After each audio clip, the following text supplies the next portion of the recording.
sana bana diye Nebi Ekrem. Ey erkek adamlar diye, annemi diye. Zinanın sol kafırgadan yaratıldı diye. Biz sen erkek. Şonu men doğrulacak. Hiç keplemesin. Hiç sat demesin. Hiç edafat demesin deyip onu erkek yal doğru jetecek bolsan onu devler deyipdir. Fedariha ta'iş biha. Onu kefin eşitmenşik bol, onu yaşayacak bol deyipdir. İnne Nebi Ekrem aleyhissalatu vesselam cami'i beşeriyete öwriden terbiye etişi. Öylence oğullarla Peygamberimiz aydan ki haşa.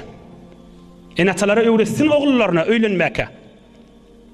Filmleri gözette dinlen filmleri gözeye hamany bir erkek bir kız gowar yanmış deyip oham erkek yan kızın anasını erkek dostu alı görecek bolya. Ol kan hakları ha buyurun. Zinanasını erkek dostu alı görecek bolya. Peygamberimiz aydıptır. Gowar deyiptir.